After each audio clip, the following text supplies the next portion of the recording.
Radio Publique Africaine.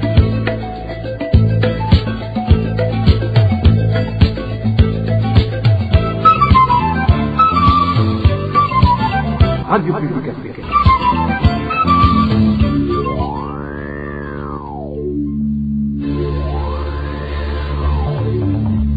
C'est le moment de suivre le journal parlé en français. À la présentation, Josiane Mouzaneza. Au sommaire de cette édition, les élèves burundais réfugiés à Nduta pourront faire les examens de fin de cycle en provenance du Burundi. Une troisième promesse qui n'a jamais été tenue en ces temps de crise. Vous le suivrez dans ce journal. Intérêt pécunier ou divergence politique, qu'est-ce qui aurait conduit le pouvoir CNDD-FDD à vouloir éliminer le docteur Christophe Sahabo? Vous aurez les détails dans ce journal. Dans ce journal, nous vous parlerons également des éléments de la FDNB en débandade car acculés par l'armée congolaise depuis plus d'une semaine. Voilà pour les grandes articulations. Tout de suite, le développement de ces titres.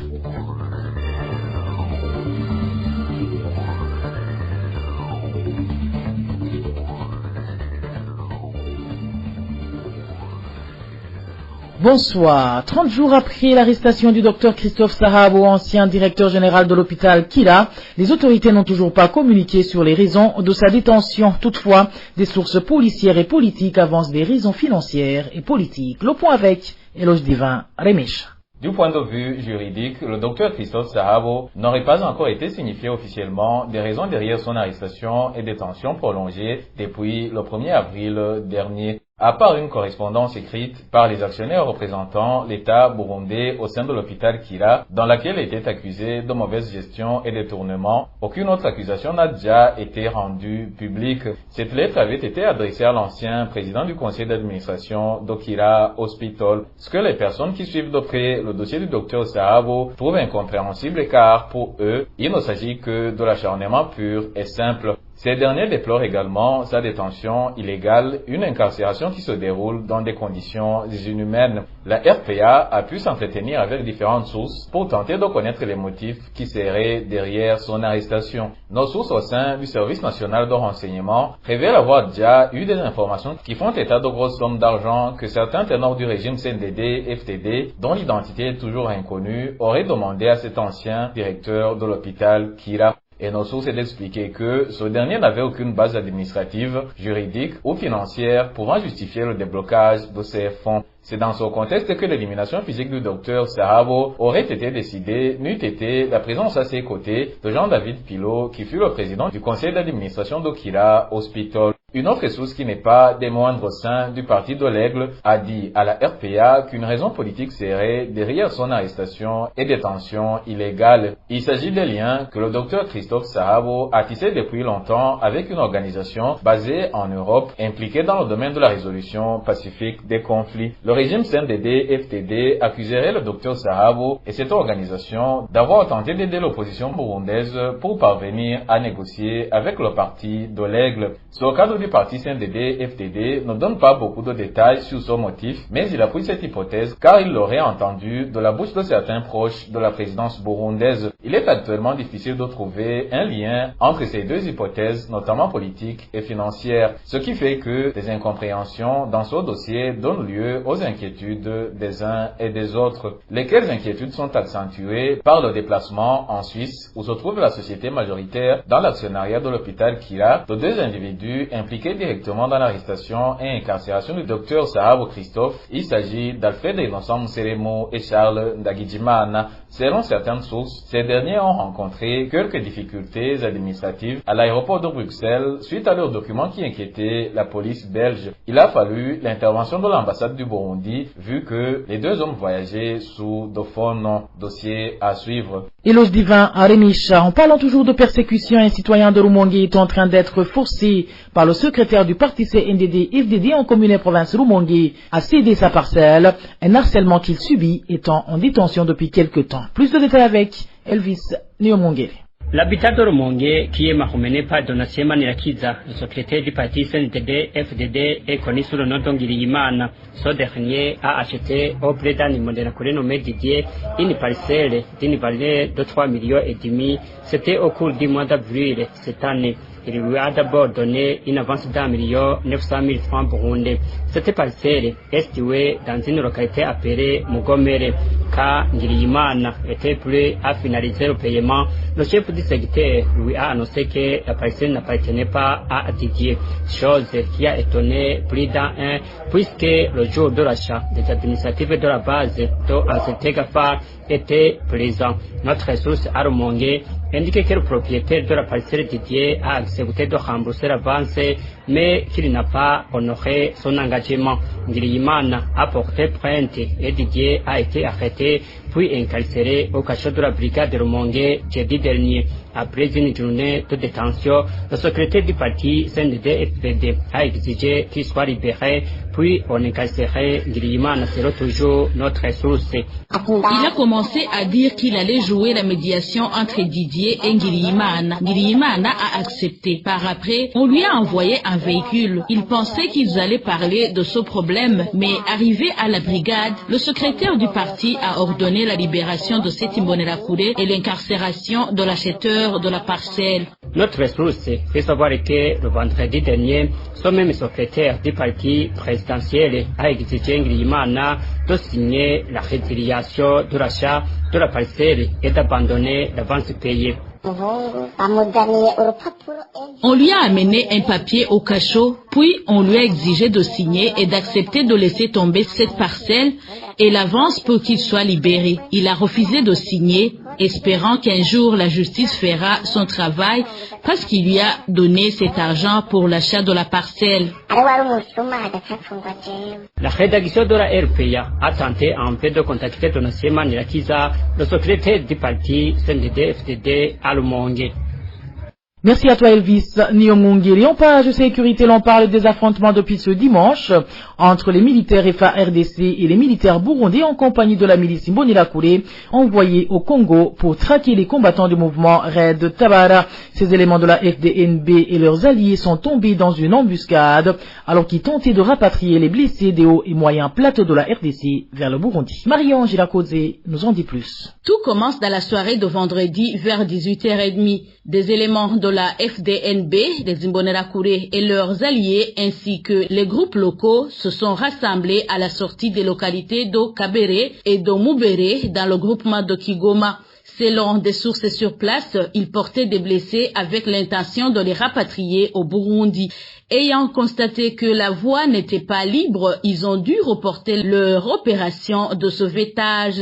Mais dimanche vers 4 heures, ces éléments burundais et leurs alliés se font fait surprendre par les militaires de la FARDC, comme en témoigne notre source. Il y a eu les patrouilles de reconnaissance des FARDC basées à Kaonambo, aussi basées à Luvungi, dans les montagnes.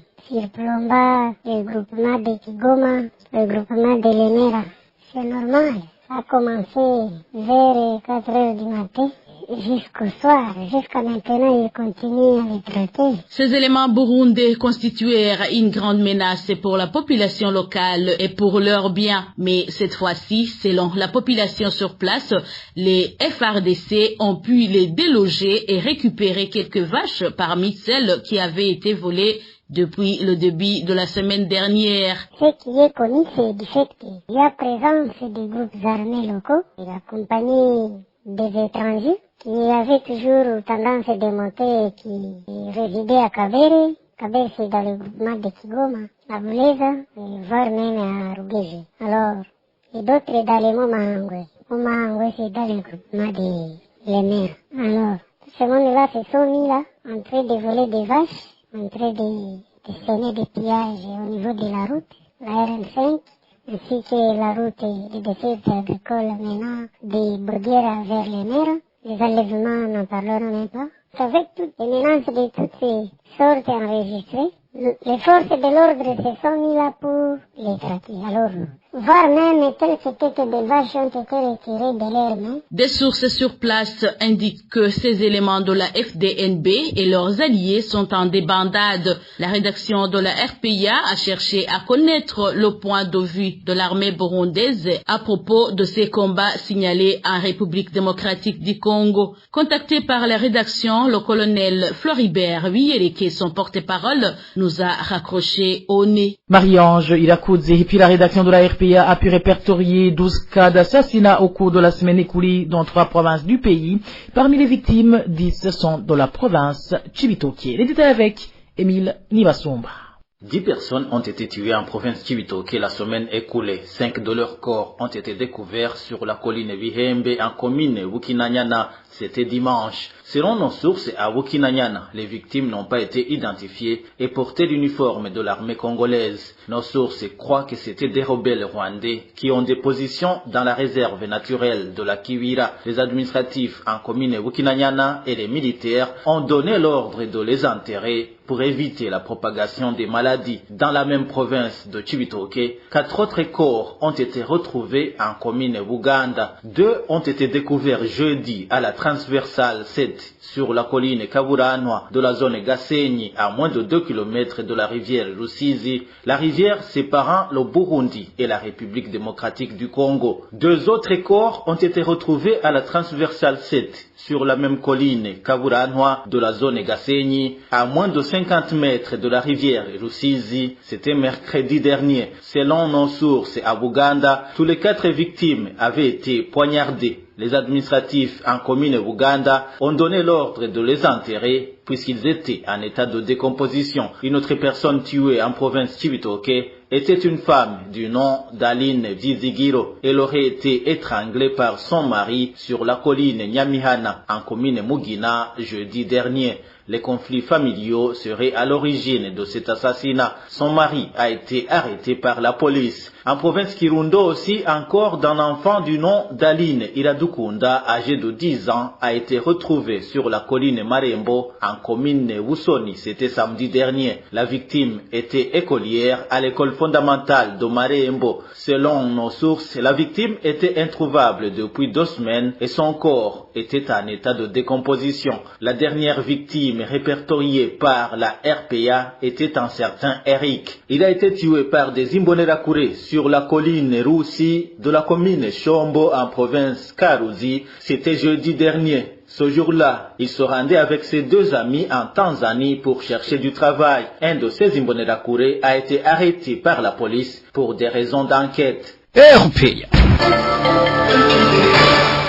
En page gouvernance, le détournement des deniers publics est l'une des principales causes qui ont valu au Burundi la perte de son estime aux yeux du monde entier. Propos du chef de l'État burundais dans son discours prononcé hier à l'occasion de la fête du travail et des travailleurs. Évariste Ndayishimiye a également souligné que les conséquences de la guerre en Ukraine est un autre facteur de la pérennisation de la pauvreté au Burundi, avant de signaler que la faiblesse des exportations pourrait aggraver cette situation. Suivez Évariste Ndayishimiye, le président de la République du Burundi.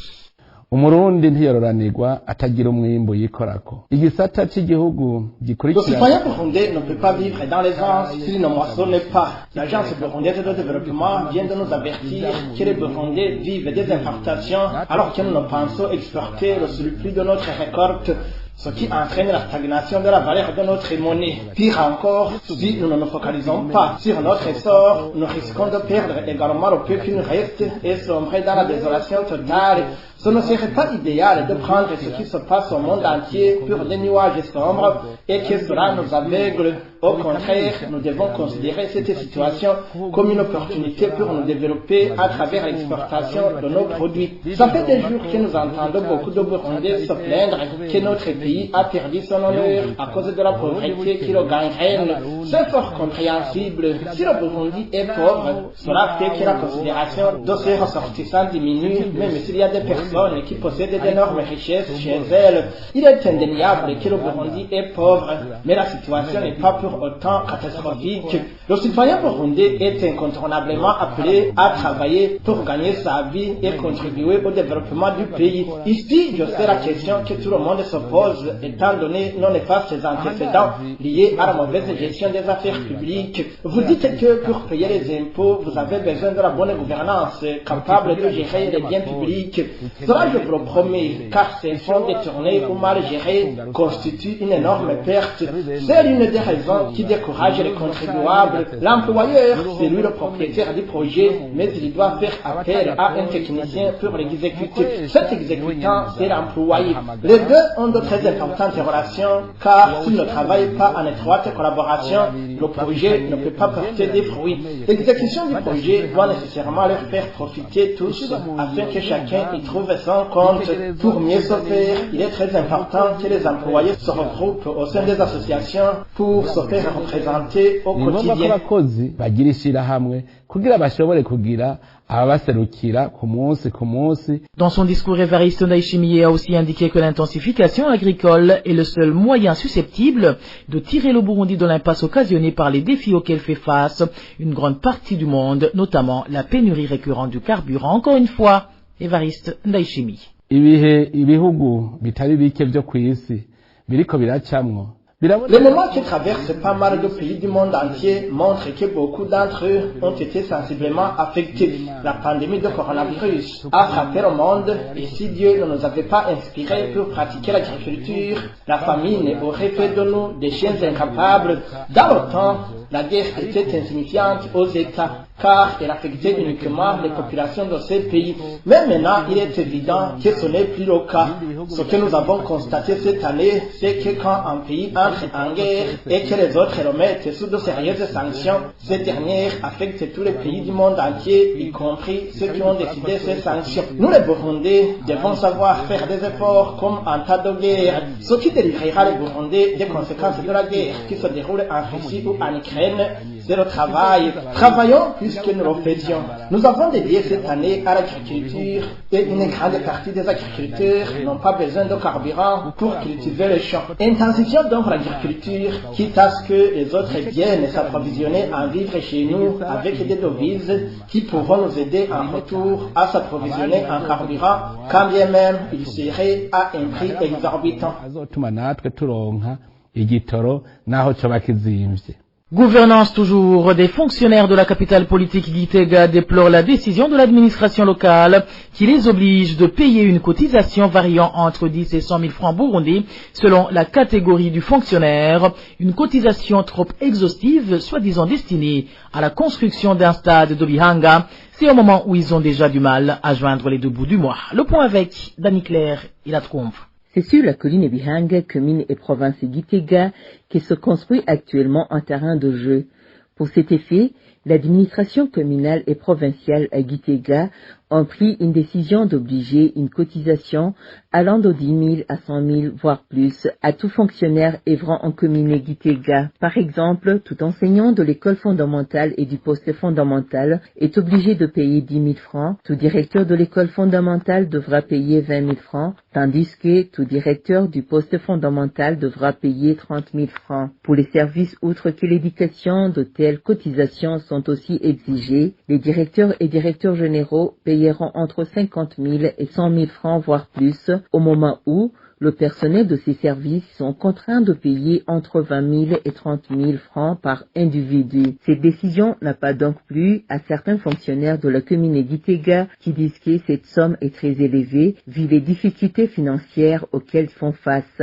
Ils évoquent la hausse des prix de presque tous les produits dont le carburant et le ticket de transport. Ils évoquent aussi l'endettement de pas mal de fonctionnaires pour des raisons de se faire construire un logement, ce qui fait qu'ils touchent maintenant une somme très maigre. Ils concluent à voix basse que payer cette somme n'aura d'autre objectif que protéger leur vie. Ils demandent donc que cette cotisation soit payée par ceux qui le veulent et qui le peuvent. Ils regrettent le fait qu'ils sont régulièrement appelés à verser des cotisations comme antérieurement les cotisations pour la construction du stade Ingoma et après les cotisations pour la construction de l'université polytechnique de Gitega, sans oublier les cotisations aux élections de 2020. Ils proposent à l'administration de chercher l'intervention des partenaires chaque fois qu'elle compte effectuer des travaux nécessitant de gros financements. Dani Claire, il a Tkoumva. Et puis la pénurie du carburant a changé l'image de la ville de Bujumbura,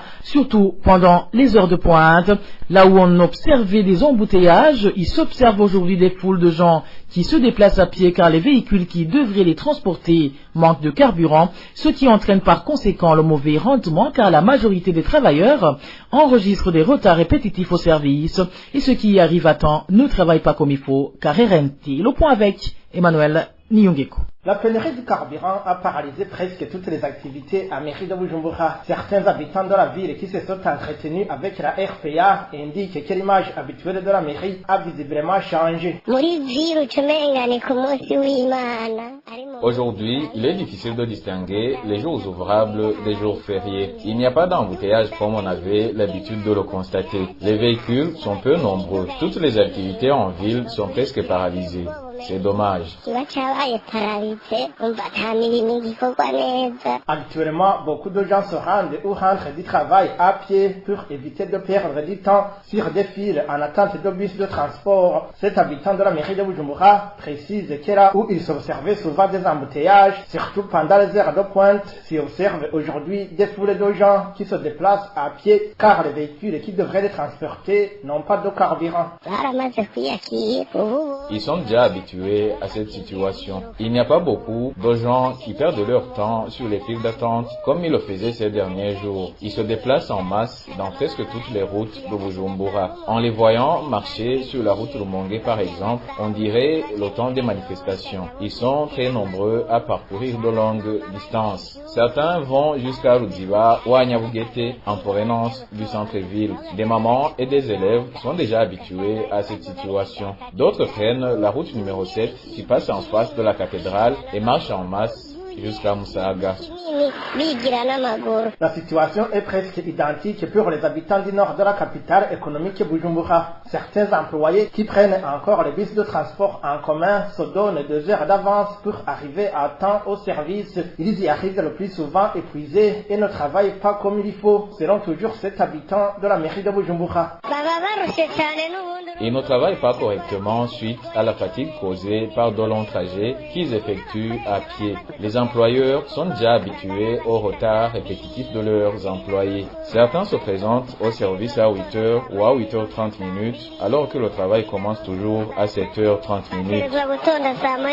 En plus des retards répétitifs au service, cette fatigue dont souffrent la plupart des employés suite au long trajet qu'ils effectuent chaque jour à pied en se rendant au service ne permet pas d'avoir des rendements escomptés. Et quant à la cotation du personnel, ces habitants de Bujumbura font savoir que leurs employeurs vont voir comment alléger les sanctions car ces travailleurs ne sont en aucun cas responsables de cette situation.